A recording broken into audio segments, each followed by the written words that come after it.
Hello students, আমি Nitish sir জ্ঞানজ্যোতি coaching সেন্টারের পক্ষ থেকে তোমাদের প্রত্যেককে জানাই আরো একবার স্বাগত।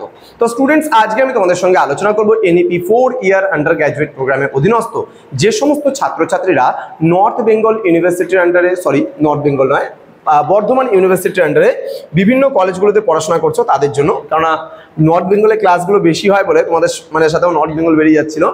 তো বর্ধমান ইউনিভার্সিটির আন্ডারে যারা পড়াশোনা করছো বিইউ অর্থাৎ বর্ধমান ইউনিভার্সিটির আন্ডারে 4th সেমিস্টারে মেজর 5 হিস্ট্রি রয়েছে, তাদের থেকে আজকে অতি গুরুত্বপূর্ণ টপিক রাজপুতদের উৎপত্তি সংক্রান্ত আজকে মতবাদ সম্পর্কে আলোচনা করব। ক্লাসটি শুরু করার পূর্বে তোমাদেরকে বলে রাখি, যারা এখনো আমাদের চ্যানেলটিকে সাবস্ক্রাইব করনি তারা অবশ্যই চ্যানেলটিকে সাবস্ক্রাইব করে পাশে থাকা বেল আইকন অল প্রেস করে রাখো, যাতে নেক্সট টাইম থেকে কোনো ভিডিও আপলোড করলে তার নোটিফিকেশন তুমি সবার আগে পেতে পারো। এছাড়া অনলাইনে তোমরা যারা ভাবছো আমাদের ক্লাস জয়েন করবে তাদের জন্য ডিটেলসে আমি আসছি।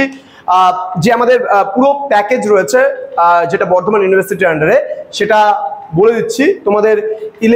এই নাম্বার দুটো যে রয়েছে 7076398606 এবং 6295916282 নম্বরে সরাসরি তোমরা যোগাযোগ করতে পারো। তোমাদের টোটাল কোর্স ফি রয়েছে 1199 রুপিসের বিনিময়ে আমরা কিন্তু পুরো কোর্সটা তোমাদেরকে দিচ্ছি, পুরো প্যাকড আপ কোর্স দিচ্ছি মাত্র 599 রুপিসের বিনিময়ে। তো দেরি না করে আজই যোগাযোগ করতে পারো আমাদের সঙ্গে এবং যুক্ত হতে পারো আমাদের অনলাইন ক্লাসে। তো আজকে রাজপুতদের উৎপত্তি সংক্রান্ত মতবাদের মধ্যে আমরা কি কি পড়বো দেখো।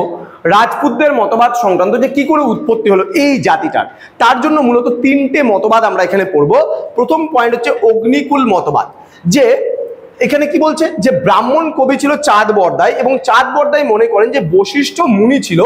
এবার এই বশিষ্ঠ মুনি কি করেছিল, 14 দিন ধরে যজ্ঞ করছিল। কিসের জন্য? একজন বীর মানুষের জন্য, একজন বীর মানে একজন বীর যোদ্ধার জন্য। এখানে বলেছে দেখো 14 দিন ধরে যজ্ঞ করে বীর যোদ্ধার জন্য প্রার্থনা করেন। এবার বশিষ্ঠ মুনির বলে এই যজ্ঞের আগুন থেকেই বলে বিভিন্ন রাজবংশগুলোর উৎপত্তি হয়েছে, বিশেষ করে রাজপুত রাজবংশগুলো। যেমন মনে করো প্রতিহার রয়েছে, চৌহান রয়েছে, চেহান এখানে হবে না, চৌহান হবে, পারমার রয়েছে, চালুক্য আছে, গাহরওয়াল রয়েছে, চান্দেল্য বংশ। এই সমস্ত যে রাজপুত বংশগুলো রয়েছে, এই রাজপুত বংশগুলোর উত্থান বলে হয়েছে যে বশিষ্ঠ মুনি যে 14 দিন ধরে যজ্ঞ করছিল একজন বীর যোদ্ধার জন্য, সেখানে এই রাজবংশগুলোর উত্থান হয়েছিল বলে মনে করা হয়। তো বলছে প্রভৃতি রাজপুত জাতির উদ্ভব হয়েছিল। এই অগ্নিকুল সম্পর্কিত তত্ত্বটি চাঁদ বরদাই তার পৃথ্বীরাজ রাস কাব্যে কিন্তু উল্লেখ করেছেন। তাহলে চাঁদ বরদাইয়ের একটা গ্রন্থ ছিল যার নাম হচ্ছে পৃথ্বীরাজ রাস।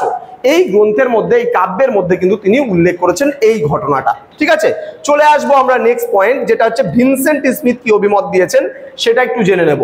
যে ঐতিহাসিক ভিনসেন্ট স্মিথ, সেই ভিনসেন্ট এ স্মিথ কি বলেছে। বলছে সতীদাহ প্রথা, জহরব্রত, অশ্বমেধ যজ্ঞ ইত্যাদি প্রথা ভারতীয় সমাজে ভারতীয়দের কাছে ছিল বহুল প্রচলিত এবং ভারতীয় সমাজে প্রচলিত কয়েকটি প্রথা। তাহলে সতীদাহ প্রথা আমরা জানি, আমরা জহরব্রত জানি, অশ্বমেধ যজ্ঞ যখন রাজা মহারাজারা যুদ্ধে যেত বড় বড় যজ্ঞ করে যেত, 40,000 গরুদান করতো ব্রাহ্মণকে, এত বড় বড় যজ্ঞ করতো।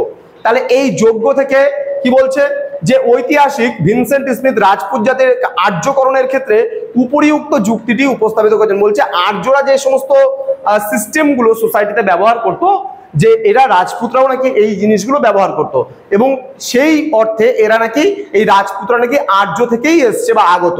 তিনি বলেছেন রাজপুতরা যারা অশ্বমেধ যজ্ঞের কিন্তু আয়োজন করতেন, তাই এই যুক্তিতে তারা ছিলেন আর্য।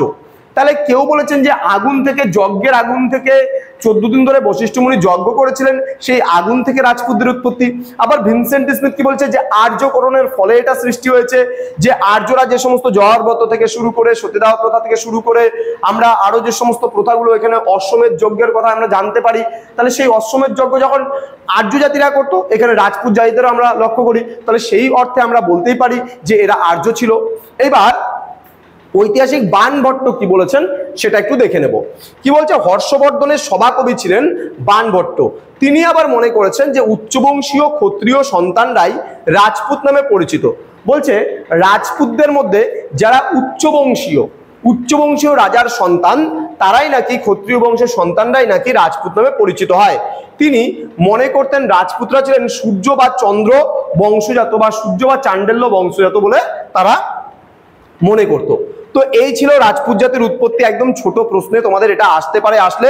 তো স্টুডেন্টস, তোমাদের প্রত্যেককে বলবো যারা বর্ধমান ইউনিভার্সিটির আন্ডার বিভিন্ন কলেজগুলোতে পড়ছো, যারা ভাবছো আমাদের থেকে নোটস নেবে, তারা সময় নষ্ট না করে যোগাযোগ করো আমাদের অফিসিয়াল নাম্বার 6295916282 এবং 7076398606 নম্বরে, এবং আমাদের যে অফিসিয়াল যে ইউটিউব চ্যানেলটি রয়েছে সেটাকে সাবস্ক্রাইব করে পাশে থাকা বেল আইকন অল প্রেস করে দাও, যাতে নেক্সট টাইম থেকে কোনো ভিডিও আপলোড করলে তার নোটিফিকেশনটা তুমি পেতে পারো। তোমাদের উজ্জ্বল ভবিষ্যৎ গড়ে তুলবো আমরা, এটাই কিন্তু আমাদের প্রতিশ্রুতি। তো স্টুডেন্টস, দেখা হচ্ছে তোমাদের সঙ্গে খুব তাড়াতাড়ি আরো একটা নতুন ক্লাস নিয়ে, নতুন কোনো টপিক নিয়ে। তোমরা প্রত্যেকেই ভালো থেকো, সুস্থ থেকো। Thank you so much, thanks for watching after all. Thank